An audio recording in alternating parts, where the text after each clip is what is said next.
Welcome to Spotlight Advanced. I'm Bruce Gulland. And I'm Liz Waid. Spotlight uses a special English method of broadcasting. It is easier for people to understand, no matter where in the world they live.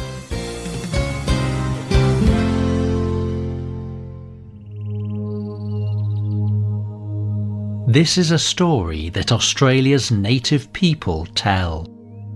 Many years ago, the earth was very different. There were no mountains or hills. There was no sea.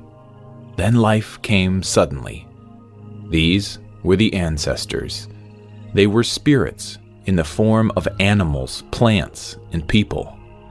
The ancestors traveled across the earth.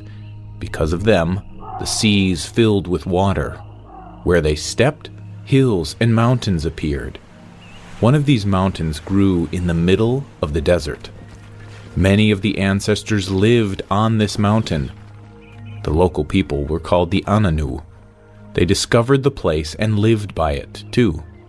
Today, they call this special place Uluru. Today's spotlight is on this special place, Uluru.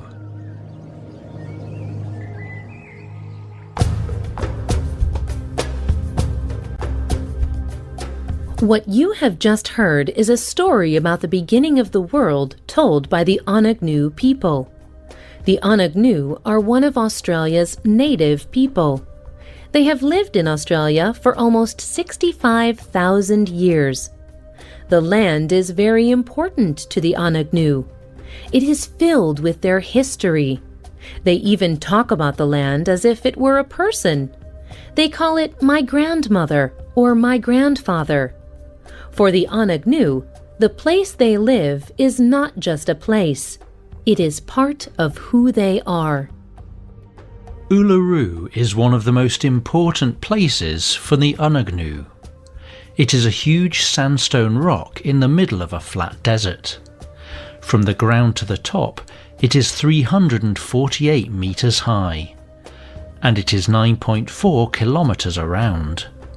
There are no other rocks or mountains around it. It has a dark red colour. But when the sun shines on Uluru, the rock seems to change colour. It is beautiful to see. It may even seem like magic. The Anangu believe Uluru is sacred or holy. For them, it shows how the world was created, and it is a part of their beliefs.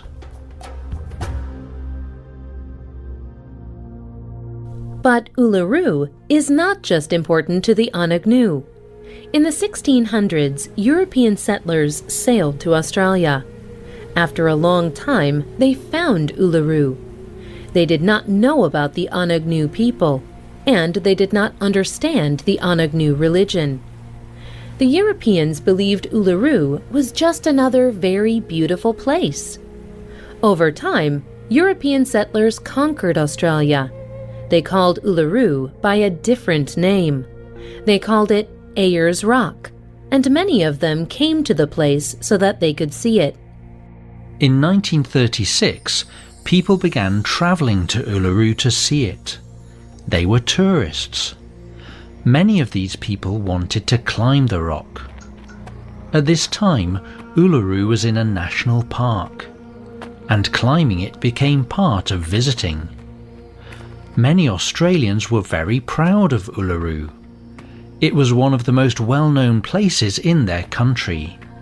It became one of Australia's national symbols. It was an example of what made their country beautiful and special. But watching tourists climb Uluru was painful for the Anangu. By Australian law, the Anangu did not own the land, but they still believed in their own law. When tourists came to climb Uluru, they were walking on places special to the Anangu. In a way, the tourists were even breaking Anangu law, and tourists were destroying part of the rock. Pamela Taylor is Anangu. She told the BBC, "Tourists are like insects, like ants. They climb up and down every day. Their shoes are scraping away at the rock, little by little. The path is now clear from far away. It was not supposed to be like that. For many years, the Anangu asked people not to climb Uluru. They put signs at the bottom of the rock to tell tourists why it was important. But people continued to climb. Finally, the Anangu decided that their law should govern Uluru. It was too important to them. The Anangu talked with the Australian government. They wanted their land back. In 1985, they received their land, but they agreed to manage the land with the government.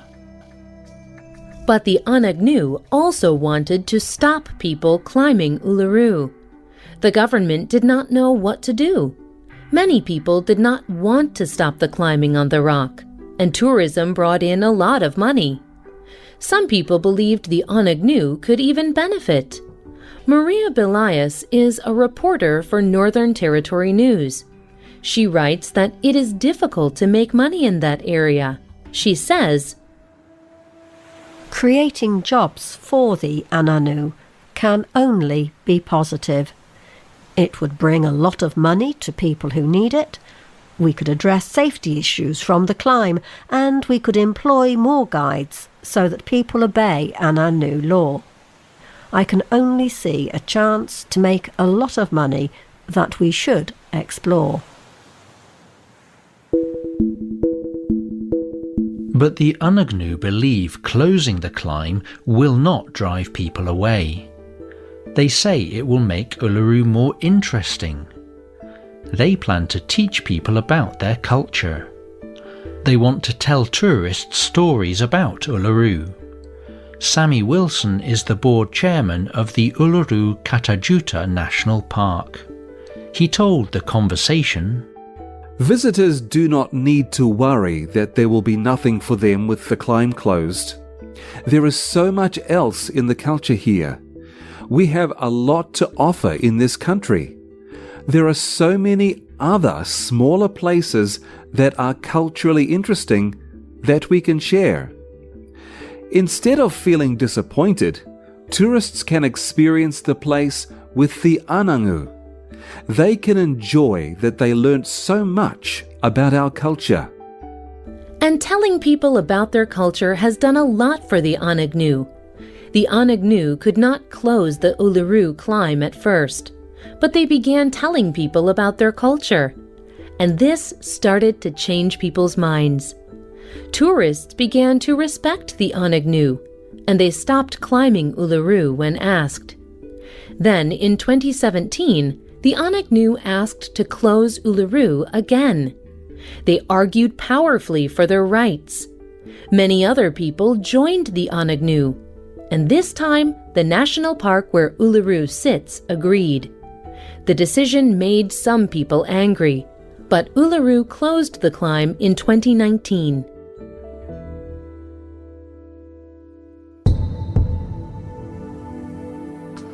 Do you think it was right to close Uluru to climbing? Or do places like this belong to everyone? You can leave a comment on our website. Or email us at radio@radioenglish.net. We hope you can join us again for the next Spotlight programme.